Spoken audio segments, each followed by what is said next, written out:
Ya, kemudian setelah kita sudah men-secure airway dan breathing, kita menuju kepada circulation. Jadi yang penting dari circulation ini adalah kita menjaga supaya sirkulasi bisa tetap ada kuat.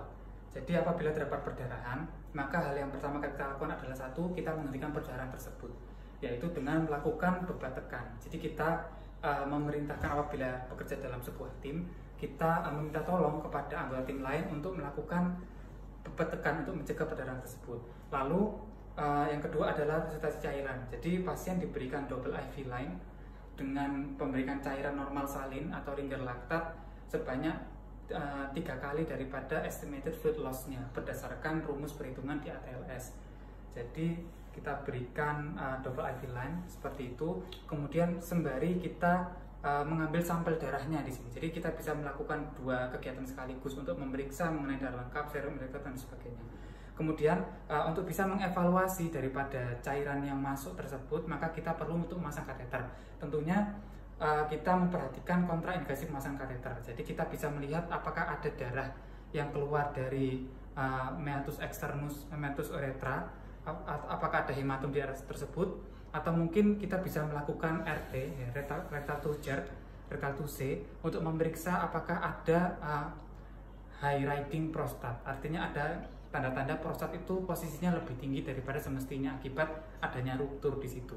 Apabila terdapat tanda-tanda tersebut, maka hindarilah penggunaan kateter atau harus konsul kepada SP urologi untuk bisa memasang kateter tersebut. Apabila tidak ada, maka kita bisa segera pasang kateter. Kemudian kita evaluasi cairan yang keluar.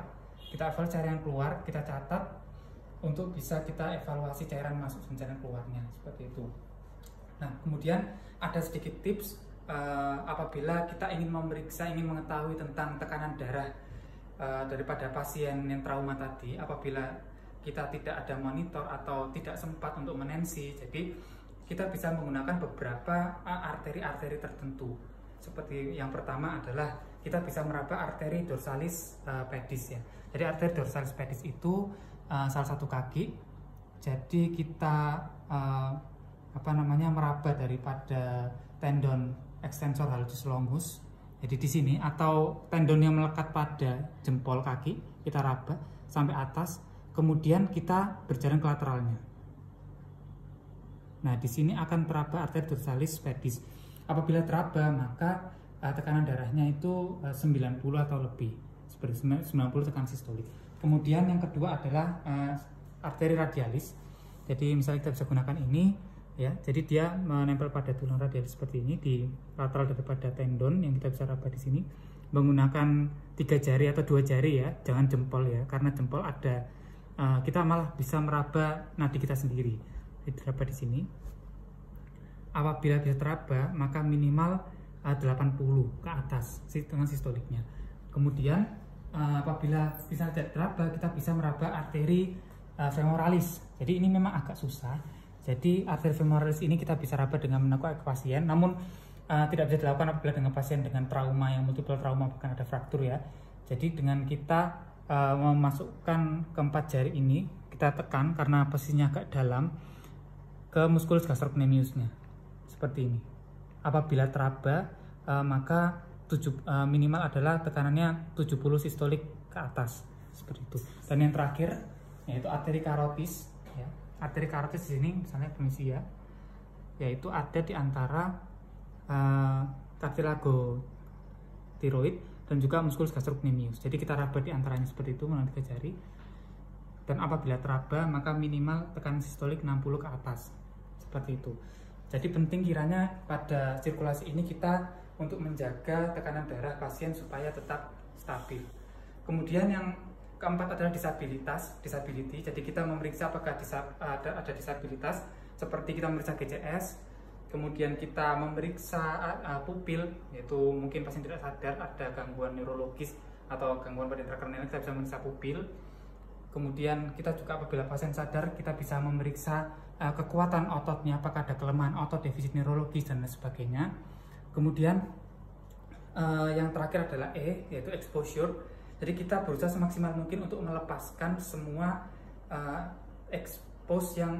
melepas semua pakaian atau yang dikenakan oleh pasien supaya tidak tidak ada yang kita terlewatkan di dalam evaluasi. Jadi misalnya baju ini kita lepas, celana kita lepas, jadi kita periksa apakah ada jejas, apakah ada deformitas, apakah ada tanda-tanda trauma yang lain yang belum kita evaluasi. Karena hal itu penting. Jadi setelah dilepas maka sekalian kita melakukan lock roll. Jadi alangkah baiknya kita lakukan 3 orang ya, 3 orang atau bahkan 4 orang. Jadi pasiennya kita ginikan bersama-sama 3 orang tersebut, ditarik, kemudian kita evaluasi area punggungnya. Coba bareng ini. Kita evaluasi area punggungnya. Apakah ada tanda-tanda fraktur gravitasi atau adanya jejas di sini?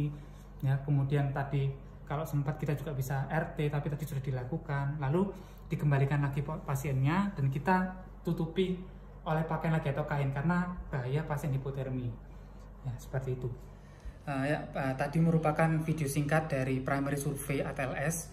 Jadi yang perlu kita perhatikan bersama, kita garis bawahi bahwa ATLS ini merupakan suatu kerja tim ya, suatu teamwork. Jadi sangat susah apabila kita melakukannya sendirian. Jadi apabila nanti kita menjadi dokter internship atau kita bekerja di puskesmas atau vaskes atau bahkan vaskes yang lainnya, kitalah leadernya. Jadi kitalah leader dalam pelaksanaan ATLS tersebut.